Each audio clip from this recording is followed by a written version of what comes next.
Hello everyone, उम्मीद करता हूँ आप सब लोग बहुत बढ़िया है, बहुत मज़े में हैं। आपको वीडियो के टाइटल को देख के और सामने जो स्क्रीन है उस पे जो कंटेंट लिखा हुआ है उसको देख के क्लियर ही हो गया होगा कि ये वीडियो एग्जैक्टली किस रिगार्ड में आ रहा है। तो हाउस प्रॉपर्टी के जो लॉसेस होते हैं उन लॉसेस का एडजस्टमेंट ओल्ड रिजीम में और न्यू रिजीम में उसमें थोड़ा सा डिफरेंस होता है। और साथ के साथ यहीं पे एक छोटा सा पॉइंट आएगा जहां पे आईसीआई ने रिसेंटली अपना स्टैंड जो है वो चेंज किया है अपने सारे मटेरियल्स में। आप में से जिन लोगों ने जनवरी 2025 की आरटीपी देखी हो या एमटीपी देखी हो, तो ये डिफरेंस आई गेस आप लोगों ने देख ही लिया होगा कि आईसीआई के स्टैंड में पहले के मुकाबले डिफरेंस है। तो एग्जैक्टली क्या चेंज है, क्या चेंज नहीं है और आईसीआई ने अपना स्टैंड क्या लिया है, क्या नहीं लिया, वो सारी की सारी चीजें एक बार हम इस वीडियो में डिस्कस करेंगे ताकि जो भी कंफ्यूजन है इस पर्टिकुलर टॉपिक के अराउंड वो सारी की सारी कंफ्यूजन क्लियर हो जाए इसी वीडियो में। एक और इंपॉर्टेंट चीज, आप लोगों का अटेम्प्ट चाहे जनवरी 2025 में हो फाइनेंशियल ईयर 23-24 के पर्सपेक्टिव से या आपका अटेम्प्ट आगे आने वाले अटेम्प्ट्स में हो, आपको ये वाला वीडियो देखना ही देखना है। वंस अगेन, आपने फाइनेंशियल ईयर 23-24 जनवरी 25 एग्जाम्स के लिए पढ़ा हुआ है या आपने फाइनेंशियल ईयर 24-25 आगे के अटेम्प्ट के लिए पढ़ा हुआ है, ये वीडियो आपको दोनों सिचुएशंस में देखना ही देखना है। तो एक बार पूरी चीज को गो थ्रू करते हैं। सबसे पहली चीज, जब हम हाउस प्रॉपर्टी में इनकम निकालते हैं तो आपको सेक्शन 24 बी में एडजस्टमेंट अलाउ किया जाता है इंटरेस्ट ऑन बोरोड कैपिटल के लिए। जहां पे आपकी प्रॉपर्टी फुली लेट आउट होती है 12 महीने के लिए या आपकी प्रॉपर्टी पार्टली लेट आउट और पार्टली वेकेंट होती है सेक्शन 23(1)(c) में, या आपकी प्रॉपर्टी जो है वो partly let out and partly self occupied होती है सेक्शन 23(3) में, वहां पे हम ओल्ड रिजीम में इंटरेस्ट के ऊपर किसी भी तरह की कोई रेस्ट्रिक्शन नहीं लगाते। हम कहते हैं जी कंप्लीट इंटरेस्ट माइनस हो सकता है, चाहे मेरी प्रॉपर्टी फुली लेट आउट हो 23(1)(a) एंड 23(1)(b) के हिसाब से, या मेरी property partly let out and partly vacant हो 23(1)(c) के हिसाब से, या आपकी property partly let out and partly self occupied हो 23(3) के हिसाब से, आप आराम से कंप्लीट इंटरेस्ट माइनस कर सकते हैं विदाउट एनी लिमिटेशन। अगली चीज, जहां पे आपकी प्रॉपर्टी सेल्फ ऑक्यूपाइड प्रॉपर्टी होती है तो सेक्शन 24 बी जो होता है, सेक्शन 24 बी कहता है इंटरेस्ट माइनस करना अलाउड है, बट इंटरेस्ट माइनस करना अलाउड है subject to maximum limit of 30,000 और 2 लाख। वैसे लिमिट 30,000 होती है, लेकिन अगर आप चार कंडीशंस को फुलफिल कर दें तो 2 लाख तक का इंटरेस्ट माइनस हो सकता है। वो चार कंडीशन क्या होती है? Condition number 1, that the loan should be taken on or after 1 April 1999। Condition number 2, loan should be taken for purchase or construction of the property. Condition number 3, जिस साल में लोन लिया गया है उस साल के एंड से अगले 5 साल में मेरा परचेज और कंस्ट्रक्शन कंप्लीट हो जाना चाहिए। And last, a certificate should be obtained from the lender certifying the amount of interest. तो ये बात हमारी ओल्ड रिजीम या जो नॉर्मल इनकम टैक्स का लॉ है उसकी है। जब हम section 115 BSc new tax regime पे आते हैं, जो आज की डेट में डिफॉल्ट रिजीम है, उसमें लेट आउट प्रॉपर्टी की कैलकुलेशन पे कोई इंपैक्ट नहीं आता है, लेकिन सेल्फ ऑक्यूपाइड प्रॉपर्टी के रिस्पेक्ट में सेक्शन 24 भी अलाउ नहीं किया जाता है। सो ओल्ड रिजीम में आपकी प्रॉपर्टी जहां पे partly let out partly vacant है, या partly let out partly self occupied है, या फुली लेट आउट है, वहां पे अमाउंट के रिस्पेक्ट में कोई लिमिटेशन नहीं रहती है। मतलब जैसा लॉ पहले आपका ओल्ड रिजीम का है वैसा ही नई रिजीम में रहता है। लेकिन एक सेल्फ ऑक्यूपाइड प्रॉपर्टी के रिस्पेक्ट में इंटरेस्ट जो है वो इंटरेस्ट माइनस नहीं हो सकता। ये एक सेटल्ड पोजीशन है। ये सारी की सारी चीजें आपने क्लास में भी डिस्कस की हुई है इन्हीं लाइंस में, यहाँ पे किसी तरह का कोई भी बदलाव नहीं है। ये पोजीशन बिल्कुल सेटल्ड है पहले से ही। अब बात आती है लॉसेस के एडजस्टमेंट की। अगर मैं ओल्ड रिजीम को देखूं तो ओल्ड रिजीम का लॉ ये कहता है जी, सबसे पहले आप हाउस प्रॉपर्टी के लॉस को इंट्रा हेड एडजस्ट करने की कोशिश कीजिए। एक हाउस प्रॉपर्टी का लॉस आप दूसरे हाउस प्रॉपर्टी की इनकम के अगेंस्ट एडजस्ट कीजिए। ये एडजस्टमेंट बिना किसी मॉनेटरी लिमिट के अगेंस्ट बिना किसी मॉनेटरी लिमिट के आपको अलाउ कर दिया जाएगा। जो लॉसेस आपके इस साल एडजस्ट सेम हेड में नहीं हो पा रहे, उनको आप बाकी हेड की इनकम के अगेंस्ट एडजस्ट करना चाहिए। इसके लिए सेक्शन 71 आता है।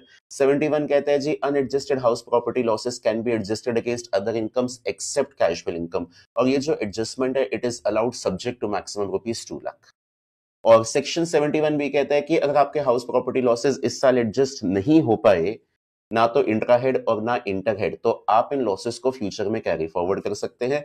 Maximum time period carry forward का जो अलाउ किया जाता है 8 साल अलाउ किया जाता है।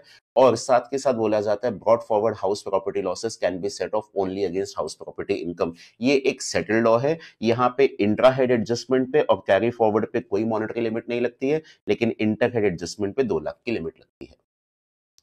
जब हम न्यू टैक्स रिजीम में आते हैं तो न्यू टैक्स रिजीम के अंदर हमारा जो लॉ है वो कहता है जी section 71 inter head adjustment allow नहीं किया जाएगा हाउस प्रॉपर्टी लॉसेस का। भले ही आप इंट्रा हेड एडजस्ट कर लीजिए, इंट्रा हेड के रिस्पेक्ट में जैसे ओल्ड रिजीम चलती है वैसे ही नई रिजीम चलती है, लेकिन इंटर हेड एडजस्टमेंट पे न्यू टैक्स रिजीम बहुत क्लियर है कि लॉसेस का एडजस्टमेंट आपको अलाउ नहीं किया जाएगा। और पहली बात, ये लॉस सिर्फ और सिर्फ लेट आउट प्रॉपर्टी से आ सकता है, ये लॉस सेल्फ ऑक्यूपाइड प्रॉपर्टी से आ ही नहीं सकता। कैसे? सेल्फ ऑक्यूपाइड प्रॉपर्टी के केस में जीएवी निल, म्युनिसिपल टैक्सेस निल, एनएवी निल, 24A निल, चारों चीजें निल आती हैं। सारी कहानी 24B से डिराइव होती है। और न्यू टैक्स रिजीम में इंटरेस्ट के रिस्पेक्ट में 24B में कुछ माइनस करना अलाउड ही नहीं है। तो ये जो लॉस है वो आपकी सेल्फ ऑक्यूपाइड प्रॉपर्टी का तो होगा ही नहीं। ऑब्वियसली ये लॉस किसका होगा? आपकी लेट आउट प्रॉपर्टी का होगा। इसे आप बाकी लेट आउट प्रॉपर्टी की इनकम के अगेंस्ट इंट्रा हेड एडजस्ट करना चाहें कर सकते हैं। इंटर हेड एडजस्टमेंट कभी भी परमिसिबल नहीं थी, ये भी एक सेटल्ड पोजीशन है। जो कंफ्यूजन आ रही है वो इस वाले पॉइंट को लेके आ रही है कि क्या सर न्यू टैक्स रिजीम में unadjusted house property losses future में कैरी फॉरवर्ड हो सकते हैं, या मेरे पास पास्ट के brought forward house property losses हैं, क्या हम उन brought forward house property losses को एडजस्ट कर सकते हैं against current year house property income even if I am paying tax under new tax regime. तो बेटा बात क्या थी, आईसीआई ने स्टार्टिंग से एक स्टैंड मेंटेन किया था कि सेक्शन 71 का आपको एडजस्टमेंट अलाउ नहीं किया जाएगा नए टैक्स रेजिम में, क्योंकि उसके रिस्पेक्ट में सेक्शन काफी क्लियर है। अगर आप सेक्शन 115 बीएससी की वर्डिंग्स को देखते हैं तो सेक्शन 115 बीएससी सेक्शन 71 का एडजस्टमेंट अलाउ नहीं करता, लेकिन सेक्शन 115 बीएससी 71B के एडजस्टमेंट के बारे में कोई बात नहीं करता। जब सेक्शन 71B कोई बात ही नहीं करता तो आईसीआई ने अपना एक स्टैंड मेंटेन किया था कि अनएडजस्टेड हाउस प्रॉपर्टी लॉसेस जो इस साल एडजस्ट नहीं हो पाए हैं, चाहे आप न्यू टैक्स रेजिम में ही क्यों नहीं है, आप उन लॉसेस को फ्यूचर में कैरी फॉरवर्ड कर सकते हैं। लेकिन अभी रिसेंट की बात है, 2024 के एकदम एंड के आसपास की बात है, इनकम टैक्स डिपार्टमेंट ने एक कमेंट किया, उनकी तरफ से एक क्लैरिफिकेशन आई। उन्होंने कहा जी अगर आप नए टैक्स रेजिम में जाते हैं तो नए टैक्स रेजिम के अंदर नंबर 1 हाउस प्रॉपर्टी के लॉसेस का इंटर एडजस्टमेंट आपको अलाउ नहीं किया जाएगा, और साथ के साथ ये लॉसेस फ्यूचर में कैरी फॉरवर्ड भी नहीं हो पाएंगे। ये लॉ में नहीं आया है बात, ये बात जो है वो लीगल लॉ से निकल के नहीं आ रही है। ये वाली बात इनकम टैक्स डिपार्टमेंट ने वैसे क्लैरिफाई की in the regular course of business. और इस बात के बाद आईसीआई ने अपने स्टडी मटेरियल्स को भी चेंज कर दिया है।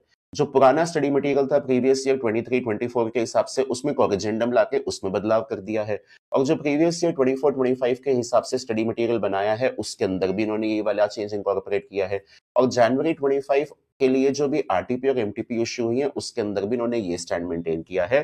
तो नाउ आईसीआई का स्टैंड इस पॉइंट में ये है कि अगर आप न्यू टैक्स रेजिम में चले जाते हैं, ना तो आपको सेक्शन 71 का बेनिफिट मिलेगा, ना 71B का बेनिफिट मिलेगा।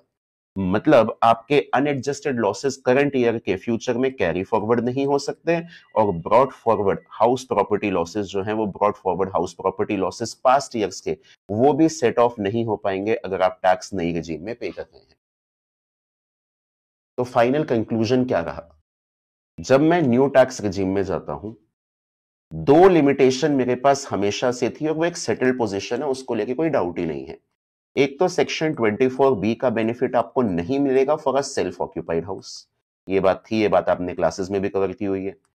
इसके बाद लॉसेस का इंटर हेड एडजस्टमेंट नहीं मिलेगा हाउस प्रॉपर्टी लॉसेस का, ये बात भी पहले से सेटल्ड है कि ये इंटर हेड एडजस्टमेंट इसका नहीं मिलेगा। जो स्टैंड चेंज किया गया है वो स्टैंड क्या है? वो ये है जी section 71B house property losses का कैरी फॉरवर्ड, और इसके बाद ब्रॉड फॉरवर्ड लॉसेस का एडजस्टमेंट, ये दोनों ही चीजें परमिट नहीं होंगी अगर आप न्यू टैक्स रेजिम में पे करते हैं।